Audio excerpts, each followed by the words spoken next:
اگر ایک دن موت کیپچر ہو گئی، یہ میرا اختیار ہے کہ میں نے مرنا ہے یا نہیں، یا میں نے مارس پہ رہنا ہے، پلوٹو پہ رہنا ہے، تب اس پورے مذہبی مقدمے کا ہوگا کیا؟ اس دن خالق کا کائنات بھی اگر حی و قیوم خدا ہے تو کیا آپ کے خیال میں انسان اگر اپنے دائرے سے بڑھتا ہے تو وہ خاموش بیٹھا رہے؟ یعنی جی یہ جو مفروضہ پیش کیا جاتا ہے، اس مفروضے کو تو ہم بعد میں سنیں گے، اس وقت کرونا وائرس کا علاج کریں کہ ایک بے جان سے جرثومے کو خدا نے حرکت دے کے کائنات کے پورے علم کو معطل کر کے رکھ دیا ہے، تو جب موت کو شکست دیں گے تو آپ بھی زندہ ہوں گے، شکست دیں گے تو ہم بھی زندہ ہوں گے، اس وقت اس کا جواب تلاش کر لیں۔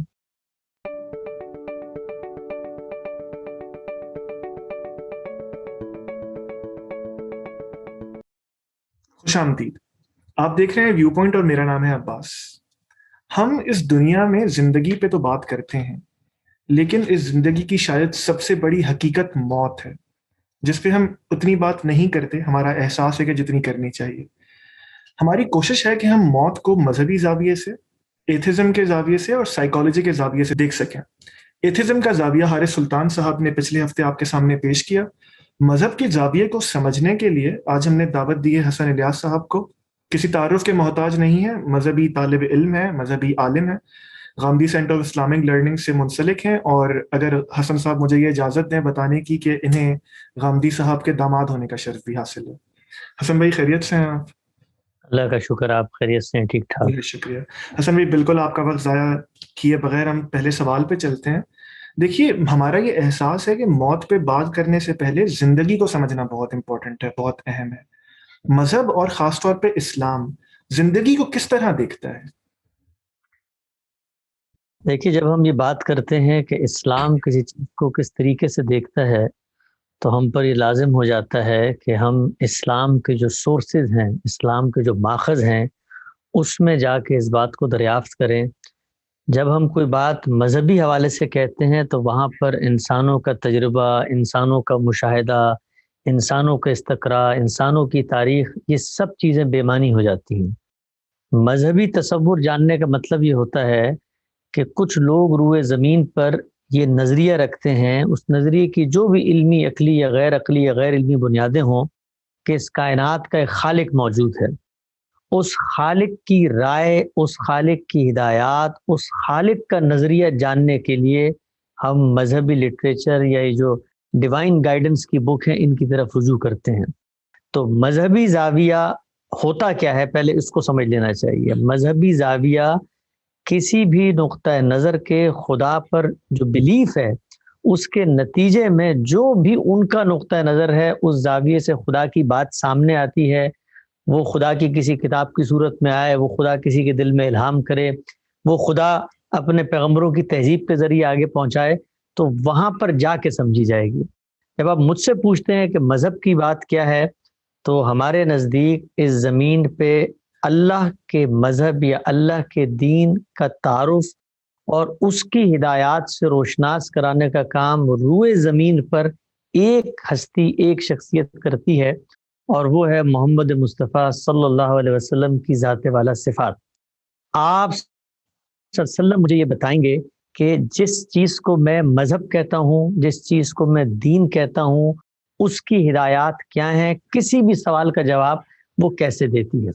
وسعت مآب صلی اللہ علیہ وسلم نے مذہب کی یہ ہدایات مجھے دو صورتوں میں دی ہیں، ایک اللہ کی کتاب کی صورت میں، اور دوسری اپنے عمل کے ذریعے، اپنے ٹریڈیشن کے ذریعے پوری امت کو انہوں نے وہ اعمال سکھائے ہیں جس سے دین کی عملی ہدایات مجھ کو پہنچتی ہیں، اس کو سنت سے تعبیر کیا جاتا ہے۔ آپ کا سوال چونکہ ایک نظریے سے متعلق ہے، ایک تصور سے متعلق ہے، عمل سے متعلق نہیں ہے، تو لازماً اب ہمیں خدا کی کتاب کی طرف التفات کرنا پڑے گا، اور وہاں پہ جا کے دیکھنا پڑے گا کہ وہ اس زاویے سے کیا بات کرتے ہیں، زندگی کیا ہے۔ تو اللہ کی کتاب کو اگر آپ پڑھیں تو اللہ کی کتاب اس بات کو بہت سادہ، بدیہی اور فطری استدلالات کے ذریعے بتاتی ہے کہ زندگی کا جو تصور انسان کو نظر آتا ہے، وہ انسان کے جو حاسات ہیں، انسان کے جو سینسز ہیں، ان کے زاویے سے دیکھا جائے تو مختلف ہے، لیکن اگر خدا کے زاویے سے دیکھا جائے تو اس سے بالکل مختلف ہے۔ انسان کے زاویے سے دیکھا جائے تو انسان دنیا میں آتا ہے، 60 سال گزارتا ہے، 70 سال گزارتا ہے، بیمار ہوتا ہے، حادثہ آتا ہے، کوئی اٹیک ہوتا ہے، دنیا سے رخصت ہو جاتا ہے. وہ آگے بچے پیدا کر دیتا ہے، ان کی نسلیں بڑھتی ہیں، اس کی نسل کو وہ آگے بڑھاتی ہیں، وہ رخصت ہو جاتی ہیں. یہی ہے جو زندگی کا ہمارے یہاں تصور ہے. قرآن مجید یہ کہتا ہے کہ تمہارا جو ذریعہ علم ہے وہ ہے کیا؟ تمہارا ذریعہ علم تمہاری عقل ہے، تمہارا استنباط ہے، تمہارا استقراء ہے، تمہارا وہ حادثہ ہے جس سے تم اپنی شخصیت کا مطالعہ کرتے ہو، تم تجربے اور مشاہدہ بھی یقین کرتے ہو، تم معلوم سے نامعلوم کا سفر کرتے ہو، یہ تجربات مشاہدات لوگ شیئر کرتے ہیں تو اس سے ایک علم میں وجود آتا ہے. تو یہ وہ سارا کا سارا مبلغ علم ہے، یہ وہ میتھڈالوجی ہے جس سے میں حقائق کو جانتا ہوں. تو میں بطور انسان اگر زندگی کو دیکھتا ہوں تو انہی چیزوں کے ذریعے دیکھ سکتا ہوں. کائنات کا پروردگار یہ کہتا ہے کہ ایک اور ذریعہ علم ہے، اور وہ علم تمہیں پیغمبر دیتے ہیں، اور میں اس کے ذریعے تمہیں یہ خبر دے رہا ہوں کہ جس زندگی کو تم مکمل زندگی سمجھتے ہو یہ مکمل زندگی نہیں ہے.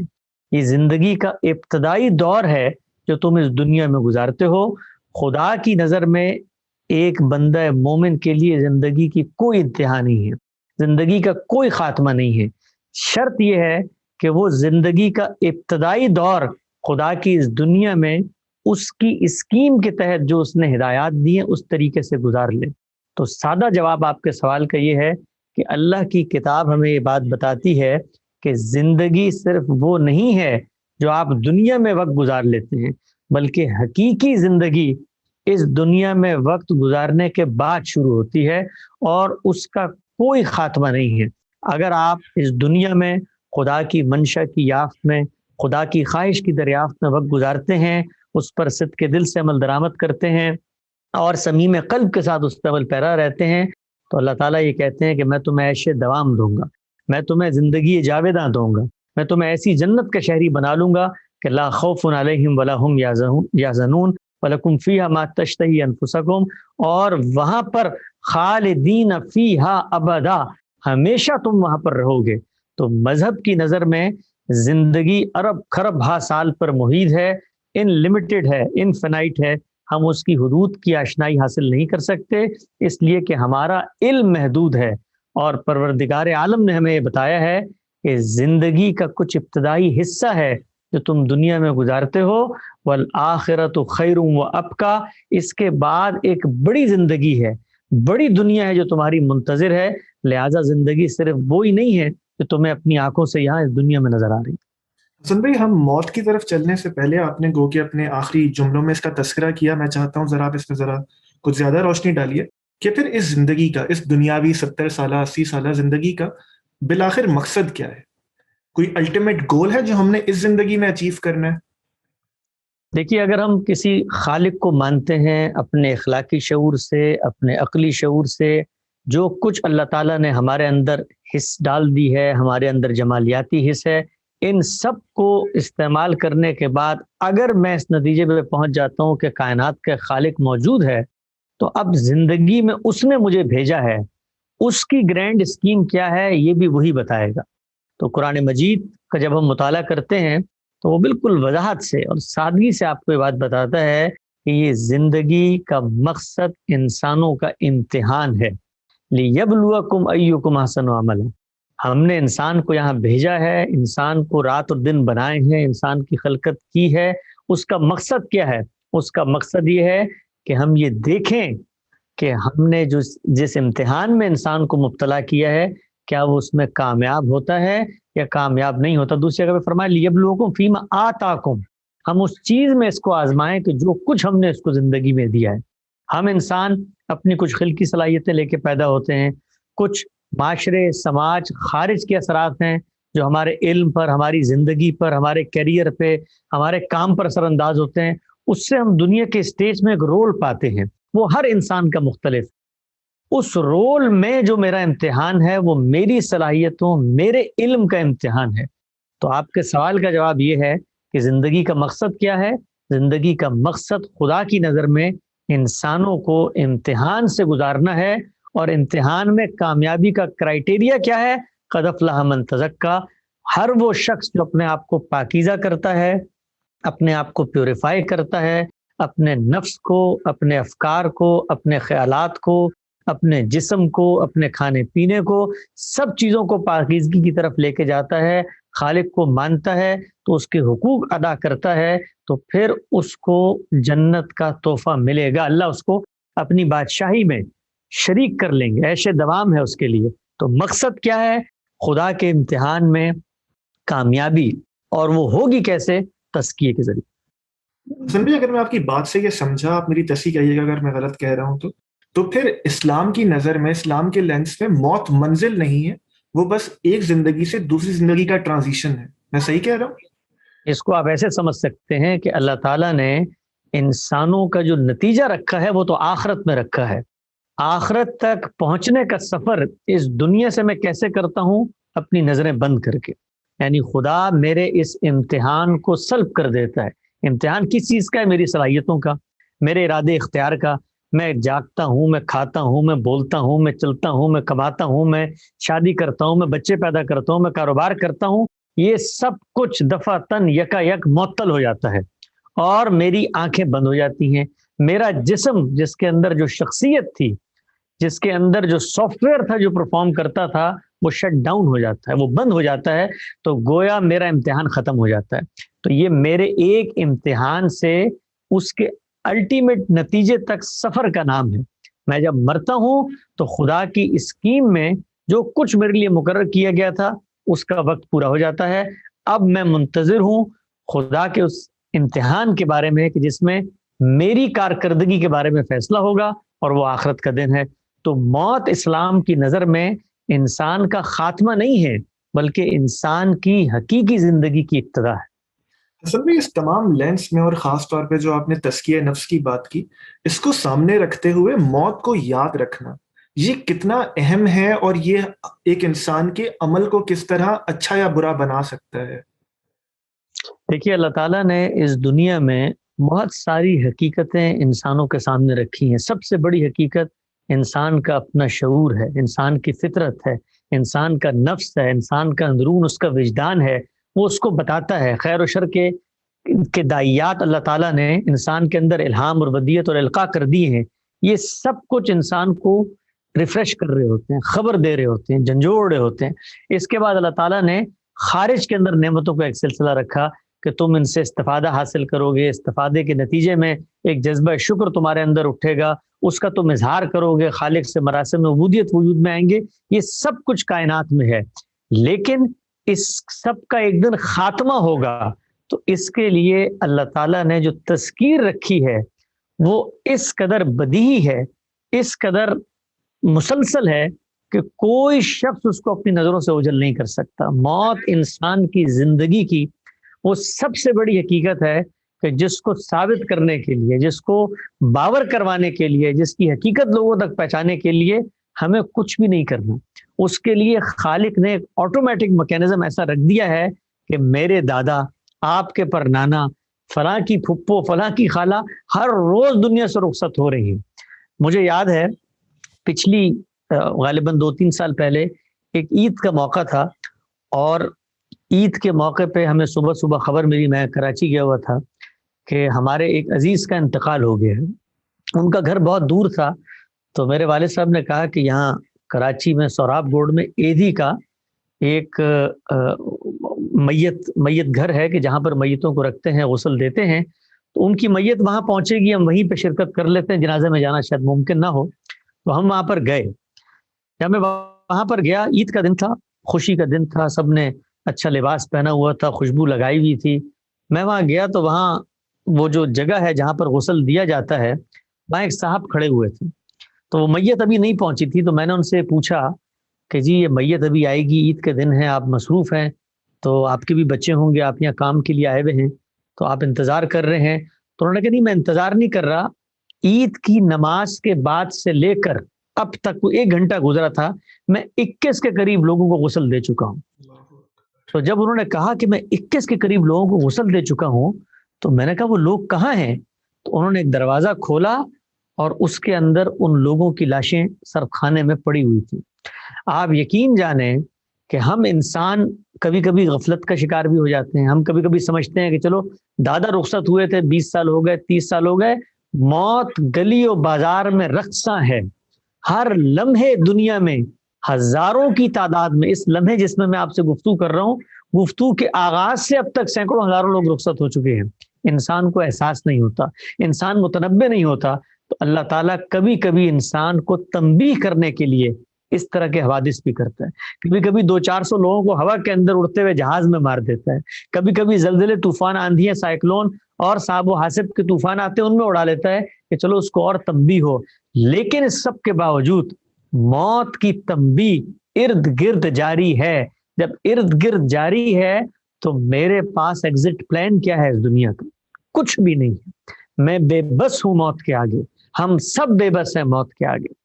دنیا کا آسودہ حال آدمی ہو. آپ یہ دیکھیے، میں اکثر کہیں جاتا ہوں، یہاں گزرتا ہوں سڑکوں سے یا کسی میوزیم میں جاتا ہوں، خیال کرتا ہوں کہ آج سے 50-60 سال پہلے ایک پوری نسل یہاں پہ پھرتی ہوگی، ان کی اپنی دنیائیں ہوں گی، ان کے اپنے بچے ہوں گے، وہ سب کے سب صفحہ ہستی سے مٹ گئے. آج سے 100 سال پہلے دنیا کے پورے اسٹیج پہ کچھ ڈفرینٹ آڈینس بیٹھی ہوئی تھی، آج وہ سب ختم ہو چکی. وہ کہاں ہیں؟ ان کو موت نے نگل لیا. تو انسان کی زندگی کا سب سے بڑا سبق، سب سے بڑا حادثہ، سب سے بڑا نتیجہ، سب سے بڑی تنبیہ وہ موت ہے. اس موت سے کسی کو مفر نہیں ہے. یہ ایک ایسی حقیقت ہے کہ جس کو ثابت کرنے کے لیے کسی استدلال کی ضرورت نہیں ہے. تو آپ نے سوال یہ کیا کہ کیا انسان کو موت کا خیال رہنا چاہیے؟ انسان کے ارد گرد موت رقصہ ہو کر آپ کو یہ بتاتی ہے. بھی آپ دیکھیے، یہ کرونا وائرس آیا، اللہ تعالیٰ نے پوری دنیا کو جھنجھوڑ کے رکھ دیا اور کہا کہ تمہارا علم، تمہارا اعتماد، تمہارا تیقن، تمہارا ایقان، اپنی ایجادات پہ تمہارا بھروسہ، اور یہ دیکھو ایک چھوٹے سے جرثومے سے میں ملین کی تعداد میں لوگوں کو دنیا سے اٹھا لیتا ہوں. تو یہ تنبیہ اگر میرے سامنے نہ ہو تو میں نے تو مرنا ہے ایک دن. تو میں کیا کروں گا کہ اگر مجھے پتہ نہ چل سکا کہ بھئی موت سے پہلے مجھے کیا کرنا تھا، کیونکہ میرا تو امتحان ختم ہو جائے گا. تو انسان کی زندگی کا سب سے اہم تقاضا یہ ہے کہ اس کو ہر لحظہ، ہر لمحہ موت یاد رہے. اس لیے یاد رہے کہ اس کے بعد اس کا امتحان ختم ہو جائے گا، اور وہ یاد رکھے کہ پھر جو فیصلہ ہونا ہے اس کے بعد اس کو کوئی مہلت نہیں ملے گی. حسن بھائی، آپ کے آخری جملے سے مجھے اجازت دیجیے میں سوال کر سکوں. جیسے آپ نے پہلے بھی کہا کہ موت کے بعد ایک بندہ مومن کے لیے زندگی ختم نہیں ہوتی، یہ ابدی ہے. تو اس محدود زندگی کے محدود، ظاہر ہے کوئی انسان کتنے بھی گناہ کر لے وہ محدود ہی ہوں گے نا، اس محدود زندگی کے محدود وسائل اور گناہوں کے باوجود ایک لامحدود سزا یا ایک لامحدود، جن کے لیے ظاہر جزا ہے وہ تو خوش ہوں گے، لیکن ایک لامحدود سزا، یہ ناانصافی نہیں ہے؟ دیکھیے، اللہ تعالیٰ کے ہاں جزا و سزا کا جو قانون ہے وہ انسان کے علم پر منحصر ہے. کس شخص کو کتنا علم ملا تھا، کس شخص کے کیا حالات تھے، کس شخص بے حق کتنا واضح ہوا تھا، اس پر منحصر ہے جزا یا سزا کا یہ پورا معاملہ. اب سوال یہ پیدا ہوتا ہے کہ مثال کے طور پہ جن لوگوں نے اس دنیا میں وہ اعمال کیے کہ جن کے بارے میں اللہ تعالیٰ یہ کہتے ہیں کہ میں نے ابدی جہنم رکھ دی ہے، تو سوال یہ ہے کہ اگر وہ خدا کو مانتے تھے، خدا پر ان کا اعتماد تھا، خدا پر ان کا یقین تھا، تو چھوٹی موٹی غلطیاں، کوتاہیاں، لغزشیں تو ہر ایک سے ہوتی ہیں. ان بڑے جرائم کو جانتے بوجھتے کرنا اور ان پر استکبار اور تمرد کے ساتھ کھڑے ہو جانا، جب خدا اس کی یہ تنبیہ بتا رہا ہے کہ میں نے تمہارے لیے دوسری دنیا رکھی ہوئی ہے، تم اس کو چھوڑ کے اس طرف جا رہے ہو، تو اب خدا یہ کہتا ہے کہ یہ میرے جرائم ہیں، اور اپنے جرائم کے بارے میں یہ حق رکھتا ہوں کہ ان کو سزا دوں. تاہم خدا کی ساری سزائیں وعید ہیں، وعدہ نہیں ہے. جنت خدا کا وعدہ ہے، جہنم یا دوزخ اس کی وعید ہے.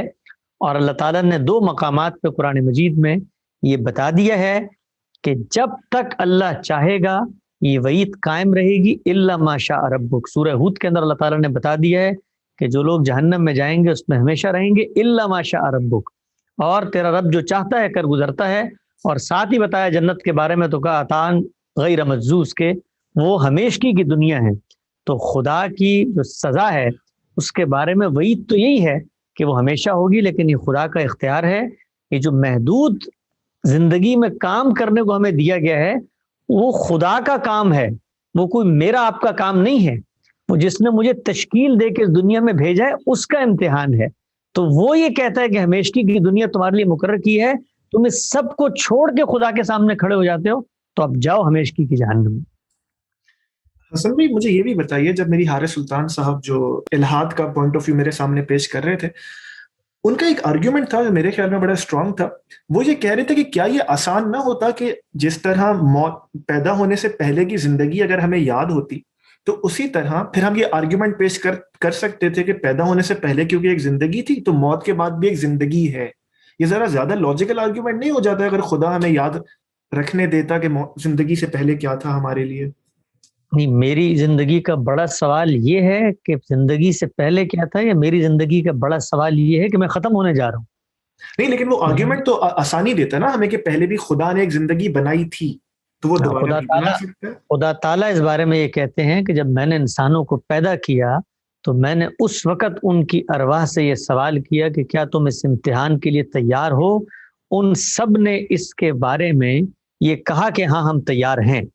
اب جب انسانوں نے یہ کہا تو یہ بات ہمارے حافظے سے محو کر دی گئی ہے. اگر یہ بات ہمارے حافظے میں ہوتی تو پھر آپ مجھے یہ بتائیے کہ ہم میں سے کوئی شخص اس پوزیشن میں ہوتا کہ خدا کی منشا کا انکار کر سکے، یا خدا کے اس امتحان میں خدا کی ہدایات سے روگردانی کر سکے؟ پھر تو امتحان ہی ختم ہو جاتا.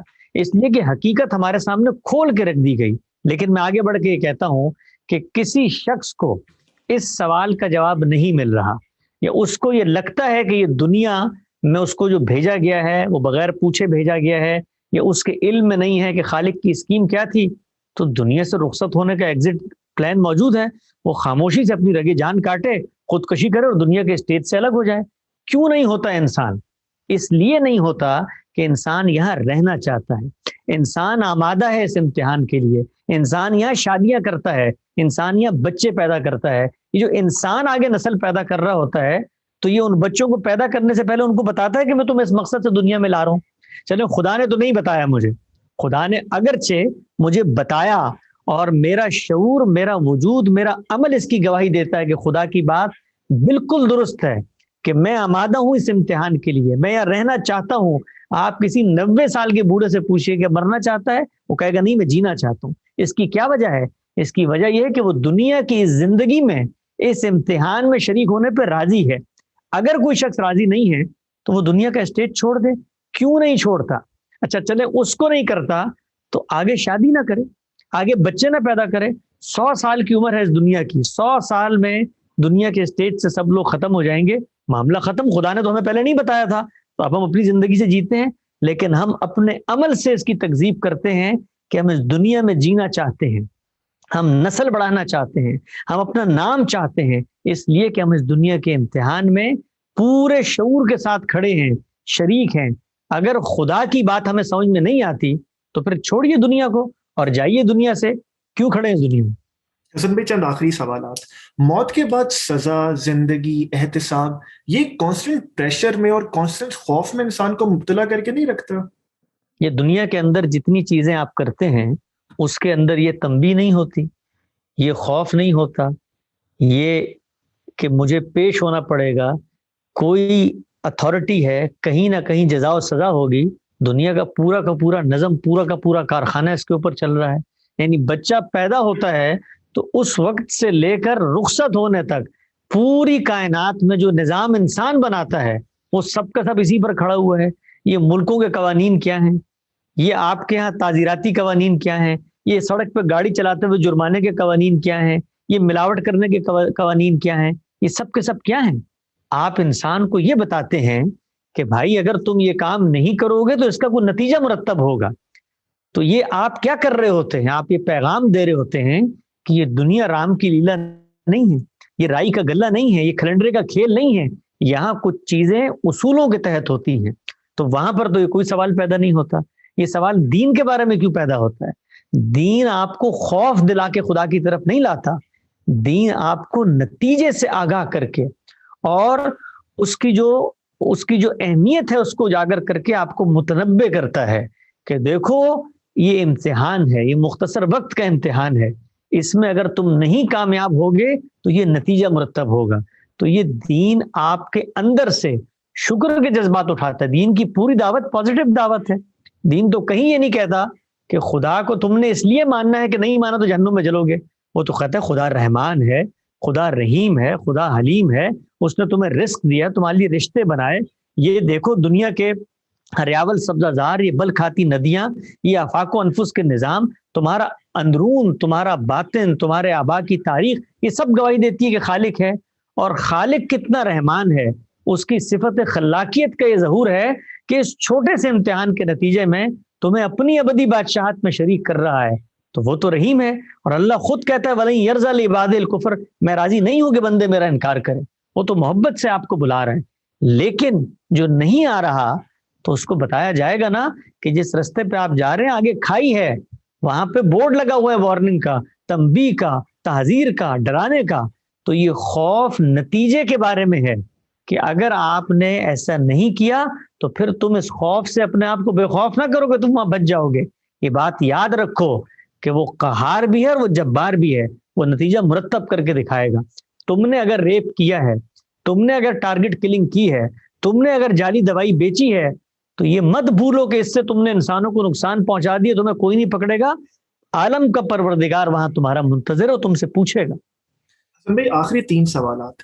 اسی آپ اپنے آرگیومنٹ کو ذرا فلپ کر کے دیکھیے کہ ایک دن انصاف ہونا ہے، ایک دن خدا کی عدالت لگے گی. غامدی صاحب اس کو اسی طرح بیان کرتے ہیں، خدا کی عدالت لگے گی اور جزا و سزا سب کو ملے گی. جس نے جو کیا ہے ذرا برابر بھی اسے اس کا انصاف ملے گا. یہ انسان کو ایک عجیب سی سیئ لا حاصل میں مبتلا نہیں کر دیتی کہ اگر آپ، میں سوال ذرا لمبا کر رہا ہوں، میرے بھائی کو کوئی قتل کر تو میں ایک حد تک کوشش کروں گا، پھر میں خدا پہ چھوڑ دوں گا، چلو میں تمہیں قیامت کے دن دیکھوں گا.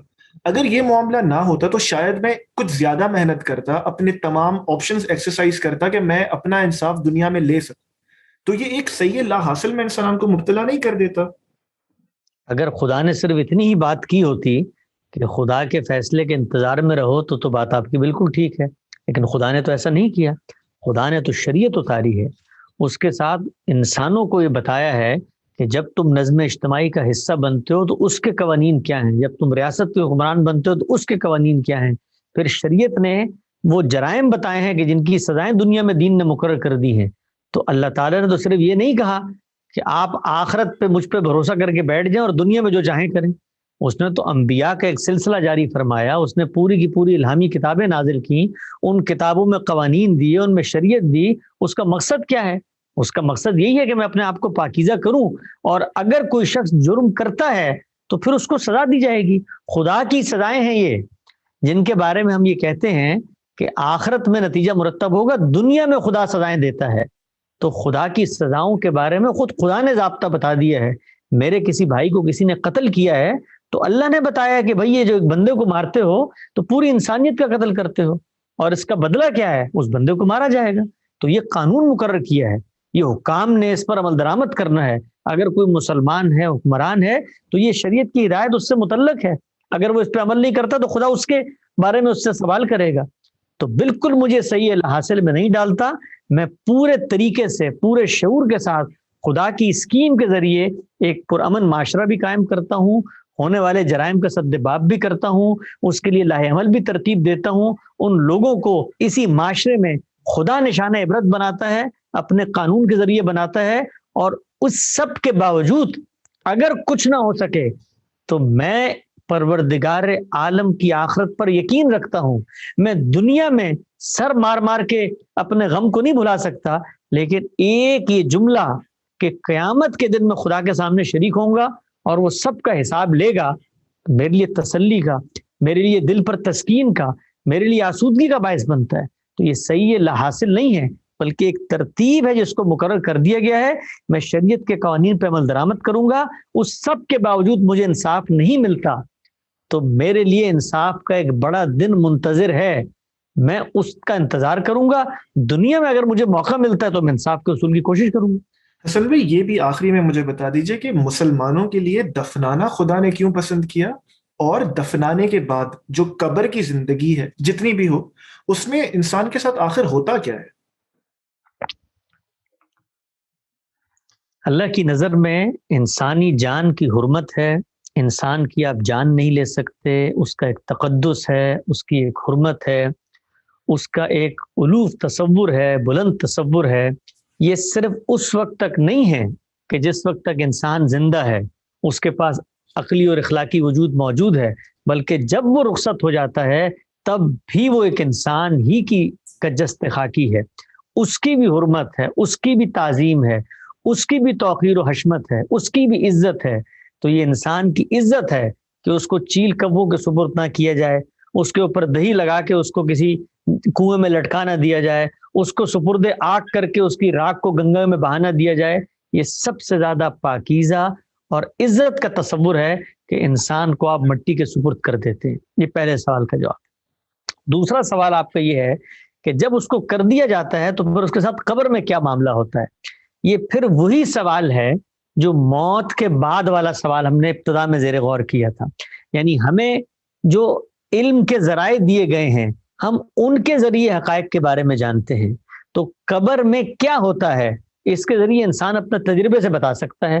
جو شخص دنیا سے رخصت ہوتا ہے وہ اپنا تجربہ ہم سے شیئر کرنے کی پوزیشن میں نہیں ہوتا، اس لیے انسانوں کے پاس ایسا کوئی علم نہیں ہے جس کے ذریعے سے وہ یہ فیصلہ کر سکیں کہ جس وقت انسان کو قبر میں ڈالا جاتا ہے تو اس کی روح کے ساتھ کیا معاملہ ہوتا ہے، وہ کہاں جاتی ہے، کیا کن مراحل سے گزرتی ہے۔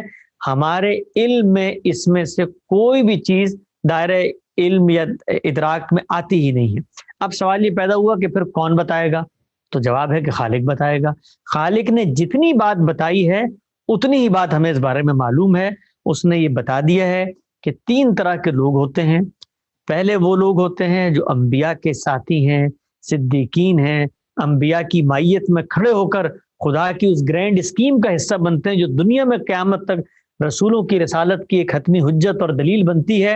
ان کو دنیا سے رخصت ہوتے ہی اللہ تعالیٰ کے رزق ملنا شروع ہو جاتا ہے، اللہ تعالیٰ کی عنایتیں ان پہ شروع ہو جاتی ہیں۔ اس کی نوعیت کیا ہوتی ہے، وہ کیسے ملتی ہیں، ہمارے علم میں نہیں ہے۔ یہ امور متشابہات میں سے، اس لیے کہ ہم اپنے معلوم علم پر قیاس کر کے چیزوں کو سمجھتے ہیں تو ہم جانتے نہیں ہیں کہ وہ دنیا کیا ہے۔ ہم تو مشاہدے کی دنیا کو جانتے ہیں، اپنے ہمارے 5 سینسز ہیں، اس سے ہم چھوتے کھاتے سونگتے بولتے ہیں تو ہمیں کچھ پتہ چل جاتا ہے، وہاں کا عالم تو ہمارے ادراک میں نہیں ہے۔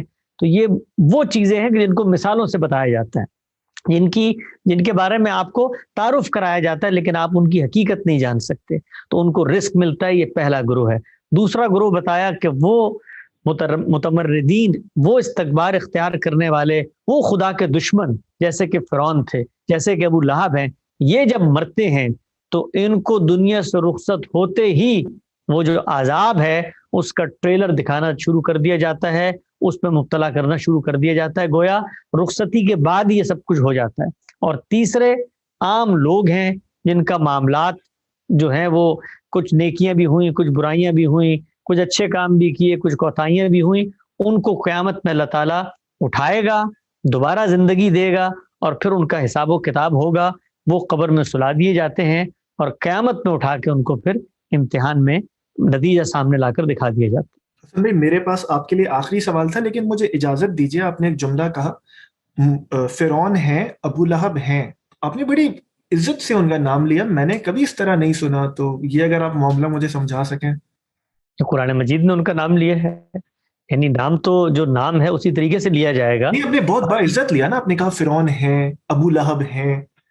یعنی یہ تو ہماری اردو میں اسی طرح بولا جاتا ہے کہ کوئی بھی کسی بھی شخص کا اگر نام پکارا جائے تو اس کے بارے میں اسی طرح کہا جاتا ہے۔ یعنی ہر انسان کا نام لینا یا اس کا تعارف کرانے میں تو جو ہمارے عام ادبی اسلوب یا پیرائے ہوتے ہیں اسی کو ہم بیان کرتے ہیں، تاہم ان کے جو جرائم تھے اس کو قرآن مجید نے بیان کر دیا ہے، اور اس سے بالکل واضح ہو جاتا ہے کہ وہ ان لوگوں کی فہرست میں شامل ہیں کہ جب دنیا سے رخصت ہوں گے تو خدا کے عتاب کا شکار ہو جائیں گے۔ حسن بھائی، آخری سوال، جس طرح دنیا ایکسپینڈ کر رہی ہے اور جس طرح ٹیکنالوجی ترقی کر رہی ہے، آپ دیکھتے رہتے ہوں گے کہ اب سائنس اور ٹیکنالوجی اس صحیح پر ہے کہ ہم کسی طرح موت کو کیپچر کر سکیں۔